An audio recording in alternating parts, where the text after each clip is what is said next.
성경을 읽을 때 우리에게 있는 가장 큰 유익은 우리가 예수 그리스도를 알 수 있고 구원을 얻는다는 사실입니다. 그런데 성경을 읽다 보면 그 외에 다른 베네핏들이 참 많습니다. 그 중에 하나가 수많은 사람들의 인생, 그들의 여정을 들여다볼 수 있다는 것입니다. 세상의 가장 높은 곳에 서 있던 왕들로부터 시작해서 정치인과 군인들, 사업가, 그리고 가장 힘들게 삶을 살아가는 미생들까지 성경에는 아주 다양한 사람들의 모습이 그려지고 있습니다. 그 중에 태어나기 전부터 그 출생의 비밀과 사명이 예견되어진 특별한 사람들이 있습니다. 이삭이나 예수님 또한 세례 요한처럼 구속사를 이끄는 굉장히 중요한 인물들이죠. 여러분, 그런 사람이 오늘 본문에 등장하는데 바로 사사 삼손이라는 인물입니다. 삼손은 단 지파에 속한 인물로서 그의 아버지의 이름은 마누아였습니다. 삼손이라는 이름의 뜻은 작은 태양, 태양의 아들이라는 의미를 가지고 있어요. 삼손의 서사를 쭉 살펴보면 그의 어머니가 임신하기 전부터 하나님의 사자로부터 예견을 받는 것을 볼 수 있습니다. 특별히 하나님께서 그에게 나시린이라는 영광스러운 타이틀을 주셨습니다. 구별된 사람이라는 의미죠. 하나님께서 구별하셨고 그에게 특별한 미션을 주셨다는 거예요. 여러분, 무엇일까요? 그것은 나시린 삼손을 통하여서 이스라엘 백성들을 블레셋 압제로부터 구원해 내시겠다라고 하는 것입니다. 이것을 통하여서 하나님께서는 나시린에게 세 가지를 금하셨는데, 첫 번째로는 포도주와 독주를 마시지 말고, 둘째로는 부정한 것을 만지지 말고, 셋째로는 뭐예요? 머리에 삭도를 대지 마라. 머리를 깎지 말라는 것입니다. 여러분, 언뜻 보면 굉장히 답답한 제약인 것 같습니다.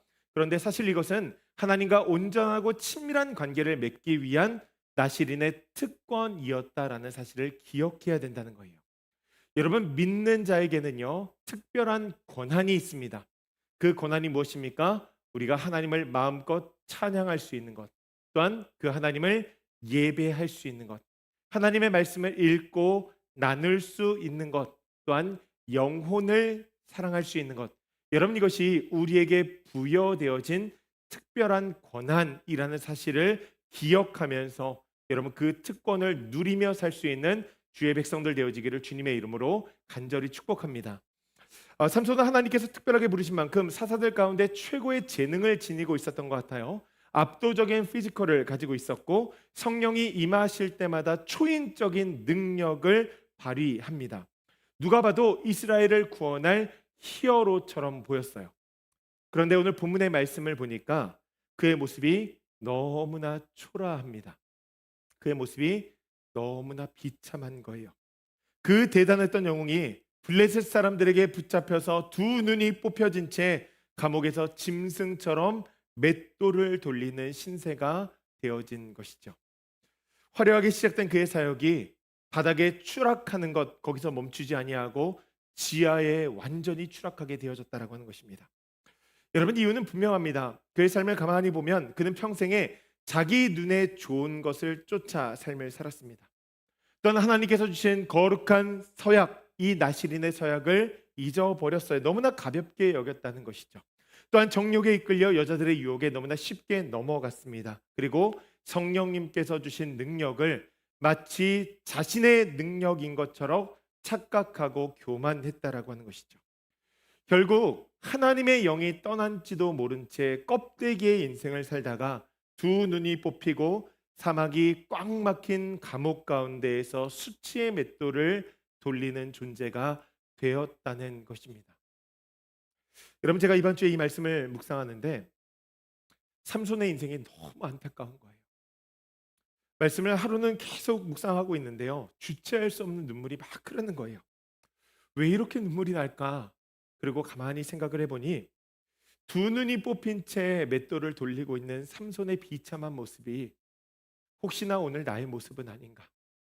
혹시나 이 시대를 살아가는 크리스천들의 모습은 아닌가? 우리의 교회의 모습은 아닌가? 라는 질문이 제 마음 가운데 든 것이죠.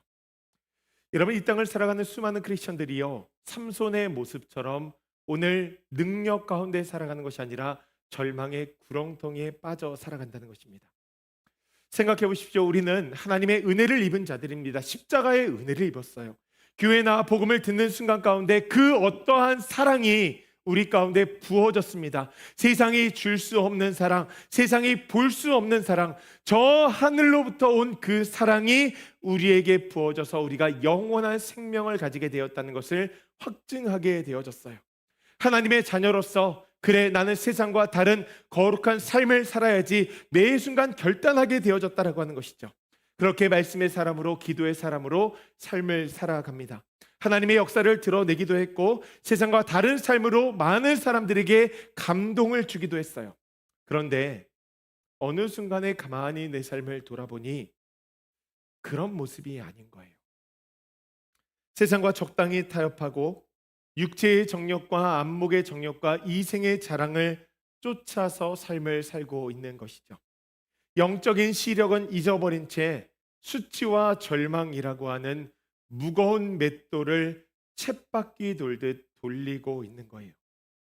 그 뜨거웠던 열정의 믿음이 사라지고 기도도 사라지고 관계도 무너지고 예배와 섬김이 맷돌을 돌리는 것과 같은 짐이 되어졌다라고 하는 것이죠. 특권이 짐이 되어진 거예요. 영적 침체의 자리에 주저앉아서 내가 꿈꿔왔던 삶은 이것이 아닌데 탄식해보지만 감옥에 갇힌 삼손처럼 돌파구가 보이지 않는 거예요.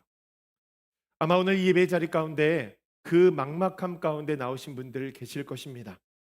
여러분 정말 잘 오셨습니다. 왜냐하면 하나님은요 우리에게 정말 큰 은혜를 베푸시는 분이시거든요. 사방이 막혀 있어도 그 실패의 자리가 끝이 아니라고 말씀해 주시는 분, 하늘이 뚫려 있으니 하늘을 바라보라고 말씀해 주시는 분이 바로 하나님이란 사실이에요. 여러분 하나님은요 우리가 끝이구나라고 절망할 때 그 바닥에서 기막힌 반전의 은혜를 베푸시는 분이십니다. 여러분 믿으십니까? 여러분 그 은혜를 얻을 수 있는 우리 모두가 되어지기를 주님의 이름으로 간절히 축복합니다. 여러분 오늘 선포되는 말씀을 통하여서 우리에게 지워졌던 수치의 맷돌 벗어버리시기를 간절히 소원해요. 그리고 하나님께서 주시는 회복의 은혜 이것을 얻을 수 있는 우리 모두가 되어지기를 간절히 소원합니다. 본문의 말씀을 보니까 삼손이 감옥에 갇혀 있어요. 그리고 밖에서는 거대한 축제가 벌어지고 있습니다. 여러분 블레셋 사람들의 입장에서 한번 가만히 생각해 보십시오. 늘 자신의 마음대로 이스라엘을 좀 주무르고 싶었는데 번번이 삼손이 그 길을 가로막았거든요. 그렇게 눈에 가시 같은 존재를 잡은 거예요. 얼마나 좋았겠어요. 그 흉측한 몰골이 된 삼손을 끌어다 놓고 광란의 파티를 벌입니다. 자신들이 섬기는 다곤 신전에 모여서 우리의 신이 삼손을 우리에게 넘겨주셨다며 다곤이 이스라엘의 하나님보다 더 위대한 신이라고 다곤을 찬양하며 제사를 올려드리는 거예요. 여러분 이것은 두 가지의 목적이 있었죠. 하나는 승리의 파티였습니다. 그리고 다른 하나는 삼손과 하나님을 조롱하는 조롱의 파티였어요. 겉으로 드러난 상황을 가만히 살펴보면 삼손의 마지막이 보입니다. 이제 하나님의 구원의 역사가 여기서 맞춰지는 것 같아요. 그의 인생이 비참하게 갈 것 같습니다. 그런데 성경은요 그것이 끝이 아니라는 것을 알려줍니다. 하나님을 향한 조롱의 파티 뒷면에 아무도 주목하지 않았던 그 감옥에 하나님께서 구원의 이야기를 다시 시작하시는 거예요. 성경은 맷돌을 돌리고 있는 삼손을 이렇게 묘사합니다. 22절 말씀인데요. 그의 머리털이 밀린 후에 다시 자라기 시작하니라. 그의 머리털이 다시 자라기 시작했다는 거예요. 여러분 이것이 시간이 지나서 머리털이 자랐다 이렇게 단순한 이야기가 아니죠. 다시 시작되는 하나님의 은혜와 회복의 스토리를 알려주는 상징적인 메시지입니다. 여러분 그것을 우리가 삼손의 이야기를 통해서 좀 알 수 있는데요. 민수기 6장 말씀에 보면 나시린의 규례라고 해서 나시린에게 주어진 세 가지의 특권을 알 수 있는데 그 중에 하나가 머리를 깎지 않는 것. 여러분 이것은 하나님과 맺은 특별한 언약, 서약의 표징이었습니다. 그런데 삼손이 들릴라의 꾀임에 빠져서 머리가 잘리게 됩니다. 여러분 이것은 단순하게 헤어스타일의 변화가 아니에요. 들릴라가 힘의 원천을 알려주지 않는 삼손에게 뭐라고 이야기하냐면 꾸준히 이런 얘기를 하거든요. 당신의 마음은 나에게 있지 않다. 당신의 마음은 나에게 있지 않다. 여러분 이 말이 무엇이냐면 당신의 마음이 나보다는 지금 하나님에게 가 있다는 거예요. 당신이 지금 나시린의 사역을 지키기 위해서 그 마음을 쏟고 있다는 것입니다. 그런데 삼손이 어떻게 합니까? 이후에 여자의 마음을 쏟기 위해서 더 애를 쓰기 시작합니다. 그렇게 머리가 깎여 버린 거예요. 여러분, 그때 하나님께서 삼손을 향해서 뭐라고 표현하시냐면 여호와께서 이미 자기를 떠나신 줄을 깨닫지 못하더라라고 기록합니다. 여호와께서 삼손을 떠나신 줄 깨닫지 못했다라고 하는 거예요. 여러분, 머리털이 그냥 잘렸다라고 하는 것은요, 그냥 머리가 잘린 것이 아니라 뭐요? 하나님과의 관계가 단절되었다라는 것을 알려주는 상징이라는 것이죠. 그런데 하나님께서 삼손의 머리를 다시 자라게 하시는 거예요. 뭘까요? 하나님께서 실패한 삼손을 기억하셨다. 포기하지 않으셨다라고 하는 것입니다. 나시린의 언약을 회복하시겠다라는 강력한 사인이라는 것이죠. 여러분, 하나님께서 비참한 자리에 앉아 있는 그 삼손을 어떻게 해요? 회복의 씨앗을 심으셨다고. 중요한 것은 이것을 아무도 몰랐다는 거예요. 절망에 빠진 삼손조차도 몰랐다라고 하는 것입니다. 사랑하는 성도님들, 우리 하나님이요, 그런 분이세요. 우리가 삶을 살아가면서 철저하게 실패하고 좌절하고 낙심하며 정말 절망의 구렁텅이에 앉아서 슬피 울고 있을 때 아무도 모르게 다가와서 우리에게 손 내밀어 주시는 분, 우리에게 은혜를 더하여 주시는 분, 그분이 하나님이심을 여러분 믿으시기 바랍니다. 여러분, 성경에는요, 이 은혜를 입었던 사람들의 이야기로 가득합니다. 그 중에 한 사람이 어떤 사람이냐면 엘리야라는 인물이에요. 엘리야의 별명은 불의 선지자라는 별명을 가지고 있는데 삼손과 전혀 다른 삶을 살았습니다. 그는 성실했고 그는 아주 신실하게 바른 자로 사역을 아름답게 감당했어요. 하루는 갈멜산에서 바알과 아세라 선지자 850명과 대결을 벌입니다. 엄청난 승리를 거기서 거뒀어요. 하늘에서 불이 막 떨어지는데 그 현장을 목격하면서 엘리야가 아마도 이 생각을 했을 거예요. 이제 이스라엘의 모든 산당이 무너지겠구나. 그래, 사람들을 붙잡고 있던 그 영이 이 땅 가운데서 사라지겠구나. 우상 숭배는 이제 끝났다. 여호와를 향한 제단이 세워지겠구나. 그래, 우리 온 백성들이 하나님만 찬양하는 그 시간을 기대하게 되어지는구나. 아마 그 생각했을 거예요. 영적 승리 이후에 꽃길이 펼쳐질 것이라고 생각하는 것이죠. 그런데요, 그의 현실은 완전히 그와 달랐습니다. 그 상실이 완전히 상상이 빗나갔어요. 아합의 아내 이세벨이요, 정말 악의 축 중에 중심축이었습니다. 엘리야의 압도적인 승리를 보고 하나님을 인정할 만한데 하나님을 인정하지 않아요. 그리고 엘리야의 목에 현상금을 겁니다. 그리고 반드시 죽이겠다고 다짐하죠. 엘리야가요, 이 소식을 듣고 너무 깜짝 놀란 거예요. 그냥 놀란 것이 아니라 마음 가운데 상실감이 들고 허무함이 밀려오는 것이죠. 왜 그럴까요? 내가 목숨을 걸고서 승리했는데 이 기적이 일어났는데도 아무 소용이 없는 거예요. 동역자들은 다 죽었고 홀로 남아서 정말 외롭게 이 사명을 감당하는데 바뀌는 것이 아무것도 없구나. 여러분, 그 사실을 마주하게 되어지면서 마음 가운데서 허탈한 마음이 일어난 거예요. 완벽한 승리라고 생각했는데 완벽한 실패라는 생각이 그를 사로잡은 것이죠. 도망을 다니면서 얼마나 마음이 우울했던지 하나님 앞에 이렇게 고백합니다. 하나님, 지금입니다. 지금 내 생명을 거두는 가장 적절한 타이밍입니다. 모든 것이 끝났다면서 하나님 앞에 자신의 상한 마음을 토로하죠. 여러분, 그 절망 가운데 있는 엘리야에게 하나님께서 어떻게 하십니까? 다가오셔서 위로하세요. 내 믿음이 고작 그거냐? 여러분, 그렇게 야단치지 않으세요. 지친 육신에게 생명의 양식을 더해 주시고 하시는 말씀이 있죠. 내가 보지 못한 바알에게 무릎 꿇지 않는 7,000명을 준비하고 하나님께서 그 말씀하시는 거예요. 여러분, 아무도 모르게 그 은혜의 손길을 준비하고 계시다는 거예요. 동역자 하나 없이 의로운 영적인 전투를 벌이고 이제는 내 인생 여기서 끝입니다. 포기하고 싶습니다. 라고 하는 엘리야에게 하나님께서 아니다. 여기가 끝이 아니다. 수많은 동역자들이 있으니 힘을 다시 한번 내자. 라고 격려하시는 것이죠. 삼손의 머리카락처럼 엘리야의 동역자들을 준비하고 계셨다는 거예요. 사랑하는 성도님들, 이 안에 굉장히 중요한 메시지가 있습니다. 하나님께서요, 준비하신다는 거예요. 하나님께서 준비하신다는 거예요. 그러니 두려워할 필요가 없습니다. 공포에 빠질 필요가 없어요.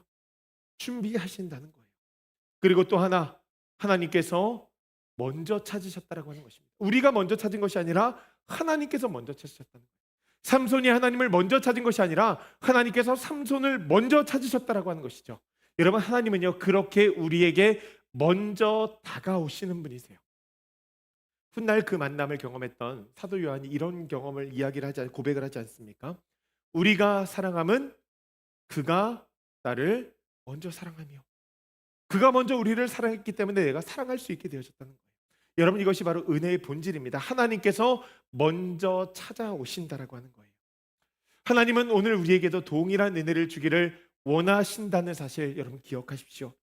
우리는 세상을 살아가면서 얼마나 많은 실패를 경험하는지 몰라요. 상황과 환경의 벽에 막히고 사람에게 실망하고 심지어는 여러분 내 자신에게 실망할 때가 얼마나 많은지 모릅니다.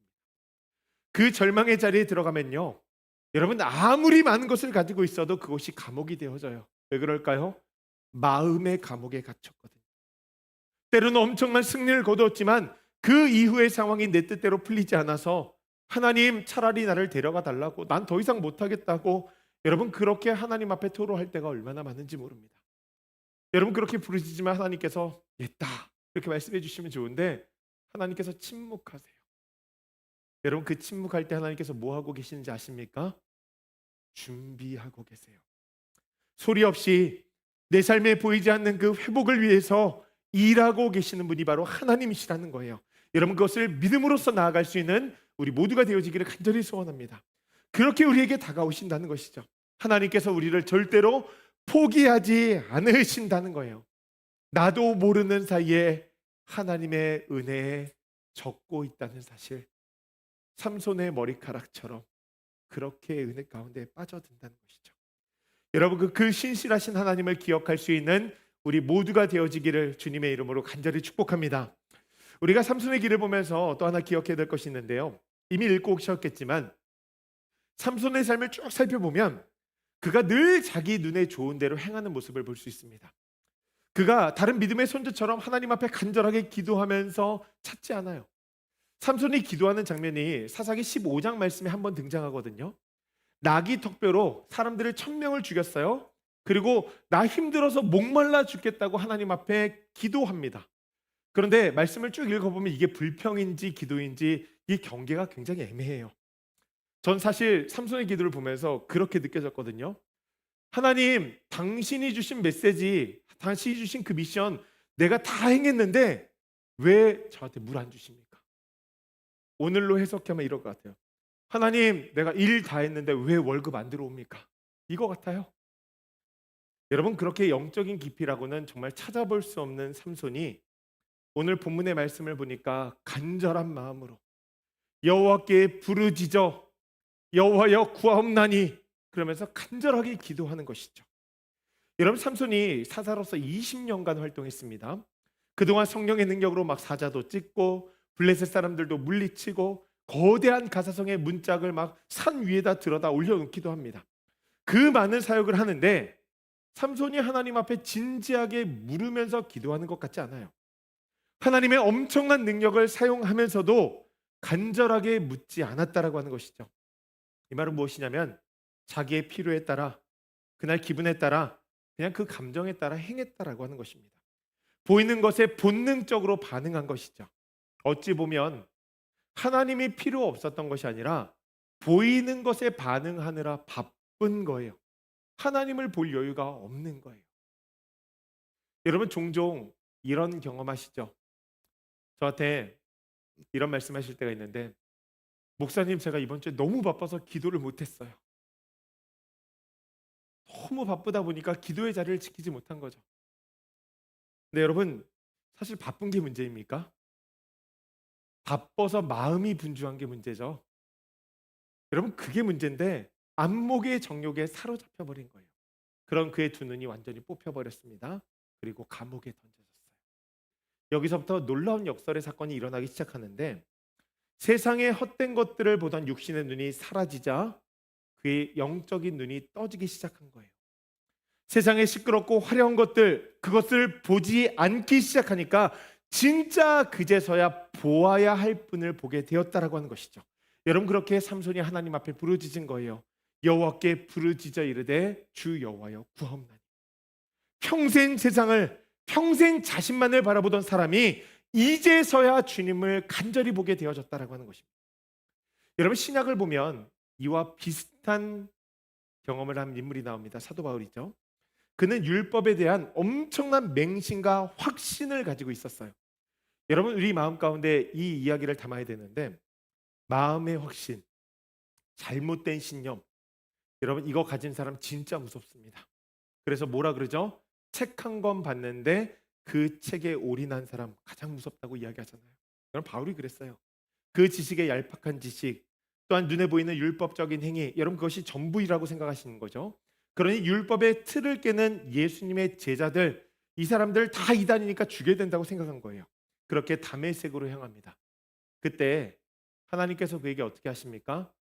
정말 강한 빛으로 무엇을 어둡게 하세요? 눈을 감기십니다. 여러분, 부활의 예수 그리스도의 빛이 그를 비췄을 때 그가 그 짙은 어둠 가운데에서 누구를 만나요? 예수님을 만나게 되어졌다라고 하는 거예요. 여러분, 영의 눈을 뜬다는 것은 다른 것이 아니라 예수님을 믿게 되어지고 예수님을 만나게 되어지는 사건을 의미한다는 거예요. 여러분, 그 은혜가 있기를 간절히 소원합니다. 예수 믿어야 한다라고 하는 거예요. 앞을 보지 못했던 헬렌 켈러, 그 저명한 사회운동가 헬렌 켈러에게 누군가가 나와서 굉장히 무례한 질문을 던졌습니다. 날 때부터 앞을 보지 못하는 시각장애인으로 태어난 것보다 더 세상에 큰 비극이 있습니까? 그랬더니 그녀가 한치의 망설임도 없이 이런 이야기를 했어요. 네, 있습니다. 두 눈을 볼 수 있는 시력은 있지만 비전이 없는 사람이 가장 비참한 사람입니다. 눈이 떠 있고 시력이 있어서 볼 수 있지만 비전이 없는 사람, 그 사람이 비참하다는 거예요. 여러분, 비전이 무엇입니까? 비전은요, 우리의 삶의 의미를 가치 있게 만드는 거예요. 그렇기 때문에 내 인생을 걸고서 정말로 성취해야 될 궁극적인 목적이 바로 비전입니다. 저는 그 비전을 이렇게 고백하고 싶어요. 바로 하나님을 믿는 것입니다. 구원하신 예수 그리스도를 하나님의 아들로 고백하는 거예요. 그리고 부활의 영원한 생명에 동참하는 것. 여러분, 이것이 우리의 비전이 되어지기를 주님의 이름으로 간절히 축복합니다. 여러분, 그렇게 우리가 영의 눈을 들어서 볼 때 우리의 삶이 진짜가 되어진다는 것이죠. 하나님께서 그것을 얼마나 바라시는지 몰라요. 여러분, 그래서 예수님을 이 땅 가운데 보내신 거예요. 그렇게 역사적인 인물로 만드시고 예수님을 이 땅 가운데 보내셔서 죽이시고 부활하셨다라고 하는 것입니다. 여러분, 우리가 그 예수님을 믿을 때 육신의 정욕과 안목의 정욕과 이생의 자랑으로부터 벗어날 수 있다는 거예요. 그렇게 구원의 감격을 회복하며 살아갈 수 있다라고 하는 것이죠. 여러분, 그 삶이 무엇이냐면 사명을 감당하는 삶입니다. 내 힘으로 불가능하지만 하나님께서 나에게 주신 사명을 이루며 살아가는 거예요. 저는 삼손의 이야기를 보면서 정말 하나님의 은혜가 크다는 것을 제가 깨닫게 되어졌는데, 28절의 말씀에 보면 삼손이 하나님 앞에 기도를 합니다. 주 여호와여 구하옵나니 나를 생각하옵소서. 하나님이여 구하옵나니 이번만 나를 강하게 하사 나의 두 눈을 뺀 블레셋 사람에게 원수를 단번에 갚게 하옵소서. 제가 말씀을 묵상하고 설교를 준비하면서 삼손의 마음을 좀 느끼고 싶은 마음이 있어서 수십 번 이 말씀을 계속해서 따라해 봤어요. 단어 하나, 문장 하나 묵상하는데 마음에 걸리는 문장이 하나가 있었어요. 어떤 문장이 걸렸냐면은 맨 마지막에 나의 두 눈을 뺀 이스라엘 블레셋 사람에게 원수를 단번에 갚게 하옵소서. 이 기도가 하나님의 원수를 의미하는 건지 아니면 삼손 개인의 원수를 의미하는 것이 좀 애매한 거예요. 여러분 어떠세요? 삼손의 원수인 것 같아요? 하나님의 원수인 것 같아요? 말씀의 의미만 보면 삼손의 원수가 아닌가 싶은 생각이 듭니다. 그래서 많은 신학자들이 뭐라고 이야기하냐면 삼손의 기도를 불완전한 기도라고 이야기합니다. 삼손이 기도 안에 개인적이고 감정적인 복수심을 넣었다라고 하는 거예요. 여러분 사실 삼손의 삶을 보면 그럴듯하죠. 평생을 압도적인 피지컬로 성령의 능력을 나타내며 살아왔으니 그러다 한 번 실수했는데 삼손은 그렇게 생각할 거예요. 그것이 서서히 몰락하는 것이 아니라 한 번 실수했다고 생각할 거예요. 그렇게 그 실수가 비참한 결과를 맞게 한 것이죠. 마음의 분노가 가득 찼을 것입니다. 심지어는 자신을 불러서 광대짓을 시키니 그 수치와 모욕이 자신의 분노의 계지를 계속 높이는 거예요. 말씀을 보는데요, 이 개인적인 분노의 기도를 하나님 앞에 올려드리는 삼손의 마음이 공감이 가더라고요. 손가락질하기가 참 어렵더라고요. 왜냐하면요, 여러분 이것이 사실 우리의 이야기거든요. 한 목사님이 교회에서 리더들과 함께 테스트를 하나 진행했습니다. 제목은 우리의 죄성이 얼마나 깊은가. 목사님이 빈 노트를 리더들에게 주면서 한 주간 동안 자신의 생각 가운데, 자신의 마음 가운데 떠오르는 말들, 모든 생각들을 필터링 없이 적으라고 이야기했습니다. 여러분 명색이 교회를 이끈 리더인데 나름대로 훈련도 되었었을 것이고 하나님 앞에 헌신한 분들이잖아요. 그러면 그 노트가 깨끗할까요? 아마 그렇지 않았을 거예요. 제가 여러분들에게 이 노트를 드리고 여러분 일주일 동안 필터링 없이 여러분들 생각에 나는 것들 모두 다 적어 오십시오라고 하면 여러분 어떠실 것 같으세요? 그 노트 자랑스럽게 저에게 보여주실 수 있는 자신 있으십니까? 저는 자신 없어요. 지금도 그 생각이 들거든요. 이 귀한 말씀의 시간에 저분은 왜 좋을까? 막 힘써 설교하면서도 제 마음 가운데서는 아유 어떻게 해야 되지? 이름을 불러야 되나? 그 생각이 드는데 여러분 필터링 없이 거기다 적어낸다고 한번 생각해 보십시오. 미운 직장 상사, 속 썩이는 남편, 얄미운 트리 식구들, 저 친구 왜 교회 안 나오는 거야? 겉으로는 저 거룩한 적 위선을 떠난 정말 적나라한 내용들이 여러분 그 노트에 적힐 것입니다. 여러분 그 리더들에게 그 노트가 데스노트가 된 거예요. 열기에만 하면 자신의 인격이 확 드러날 수 있는 판도라의 상자가 되어진 것이죠. 여러분 이것이 바로 우리의 모습이에요. 우리가 그런 사람들이라는 거예요. 우리가 아무리 하나님 앞에 거룩한 기도를 올린다고 해도 그 안에 사심 하나 안 넣는 거 쉽지 않습니다. 우리의 이기적인 욕망 1% 섞지 않는 순결한 기도 여러분 어렵다는 거예요. 무슨 이야기를 하는지 아세요? 우리의 기도는 삼손의 기도처럼 불완전하다라고 하는 것입니다. 중요한 것은 하나님께서 그 기도를 들으신다는 거예요. 삼손이 불완전한 그 기도를 드리며 기둥을 붙잡을 때 하나님께서 기도에 응답하셨다라고 하는 것이죠. 하나님께서 너 이 자식 아직도 정신 못 차렸어. 사심 넣지 말라고 이렇게 말씀하시지 않으세요. 그에게 엄청난 능력을 부어주시면서 다곤 신전을 무너뜨리는 그의 사명을 감당할 수 있는 능력을 부어주셨다고. 여러분 성경을 쭉 보면 삼손이 가장 강력했던 순간은 그의 젊은 시절이 아닙니다. 막 맨손으로 사자를 찢고 막 이렇게 힘쓰고 능력을 나타내면 여러분 그 시간 아니에요. 두 눈이 뽑혀서 어린 소년에게 붙잡힌 바 되어서 걸음을 걸어야 되고 가장 무력했던 그 순간, 여러분 그때가 삼손에게 있어서 가장 힘이 센 가장 강한 순간이었다는 거예요. 왜 그럴까요? 하나님만을 온전히 바라볼 수 있는 시간이었어요. 주여 이번만 나를 강하게 하사. 여러분 그 불완전한 기도 가운데 능력이 임했다라고 하는 것이죠. 그래서 성경은 삼손의 마지막을 이렇게 이야기합니다. 30절 말씀인데요. 삼손이 이르되 블레셋 사람과 함께 죽기를 원하노라 하고 힘을 다하여 몸을 굽히매 그 집이 곧 무너져 그 안에 있는 모든 방백들과 온 백성에게 덮이니 삼손이 죽을 때 죽인 자가 살아있을 때의 죽인 자보다 더욱 많았더라. 여러분 이 말씀 뭘까요? 삼손이 사명 잘 감당했다는 거예요. 그의 모든 삶보다 정말 그의 마지막이 아름다웠다라고 하는 것입니다. 여러분 우리가 이 은혜를 얻기를 간절히 소원합니다. 우리는 죄인이고요. 여러분 불완전해요. 평생을 살아도 성품이 진짜 그저 그래요. 덕을 쌓는 것 같은데 덕이 잘 안 쌓여요. 지혜도 너무나 부족합니다. 그런 사람들이 우리들이죠.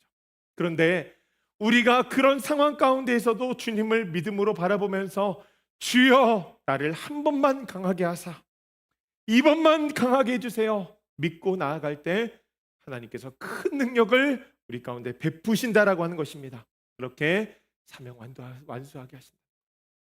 말씀을 마무리합니다. 히브리서 11장의 말씀을 보면 믿음의 전당에 삼손이라는 이름이 기록되어져 있어요. 제가 이 삼손이라는 이름을 보고 사사들을 쭉 묵상하면서 저에 대해서 느낀 것이 참 많습니다. 제가 무엇을 느꼈냐면 내가 내 의로 정말 똘똘 뭉친 사람이구나. 이것을 참 많이 느꼈어요. 왜냐하면 삼손이 마음에 용납이 되어지지 않는 거죠. 여러분 사실 그렇지 않습니까? 우리가 목사라고 한다면 목사에 대해서 기대하는 바가 있고 장로라고 한다면 장로에 대해서 기대하는 바가 있고 교회 리더십이라고 한다면 리더십에 대해서 기대하는 바가 있고 사회에 나갔을 때 크리스천이라고 이야기 되어진다면 크리스천이라고 불리는 사람들에 대한 기대가 있어요. 여러분 그것이 무엇입니까? 주일 성수를 열심히 하고 11조도 하고 구제도 하고 봉사도 하고 섬김도 하고 가만히 살펴보니까 내 믿음을 자꾸 내 행위로 쌓아가는 것 같은 생각이 참 많이 든 거예요. 그러다 보니까 우리 눈에는요 부족한 사람들을 인정할 수가 없는 거예요. 여러분 제가 여러분들에게 한번 질문을 드려볼게요. 여러분 만약에 삼손이 여러분들의 담임 목사가 되면 여러분들 잘 섬길 수 있겠습니까? 모든 것을 자기 마음대로 하고 팀워크는 볼 수가 없어요. 여성은 계속 바뀝니다. 더 나아가서 율법도 제대로 안 지켜요. 본이 되어지지가 않아요. 여러분 솔직하게 말씀해 보세요. 여러분들 진짜 담임 목사로 세울 수 있어요? 그럼 저도 좀 안 감출게요. 제 모습을. 네. 여러분 쉽지 않습니다. 어려울 거예요. 말씀을 묵상하는데 내 의가 너무 내 마음 가운데 두꺼운 거예요. 하나님의 기준이 아니라 내 의가 내 마음을 사로잡고 있는 것이죠. 여러분 혹시나 저와 같은 기준을 가지고 계신 분들이 있다면 회개하시기를 권면합니다. 진짜 회개하셔야 돼요. 여러분 삼손을 하나님께서 인정하신 하나님의 기준이 있어요. 이것을 마음 가운데 새겨야 되는데 그것이 무엇이냐면 하나님은요 우리의 반복되어진 실패와 정욕을 기억하지 않으신다는 거예요. 기억하지 않으세요. 왜 그렇습니까? 예수님께서 우리의 죄를 위해서 죽어주셨기 때문에 우리의 정욕과 반복되어지는 그 실패보다 예수 그리스도의 보혈의 능력이 크다라고 하는 거예요. 여러분 그렇기 때문에 우리가 이 땅 가운데서 반복적인 실패를 한다 할지라도 마음에 하나님을 품고서 그 상한 마음을 가지고 하나님 앞에 나아가면 그 기둥을 붙잡고서 어떻게든지 주여 이번만 나를 한 번만 강하게 해주십시오 라고 기도하며 나아갈 때 하나님께서 그 인생을 받아주시고 기뻐해 주신다라고 하는 것이죠.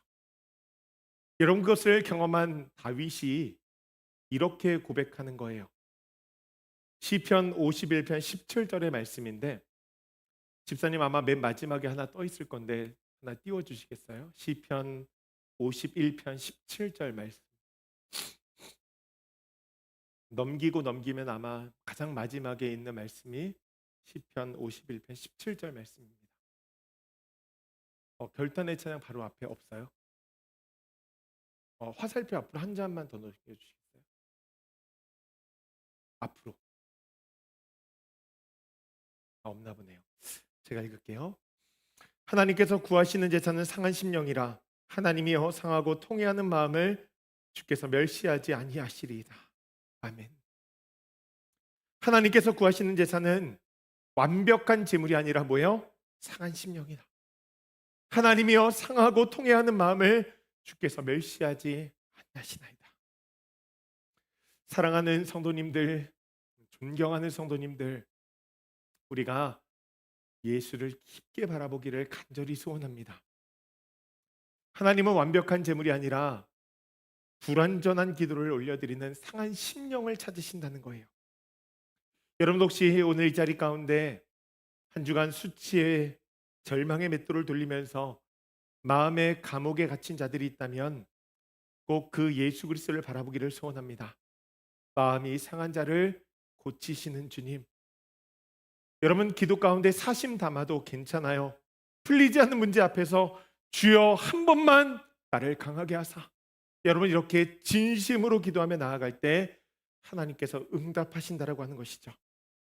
우리의 빈 마음 가운데 성령을 채우시고 다시 일어나게 하시는 것이죠.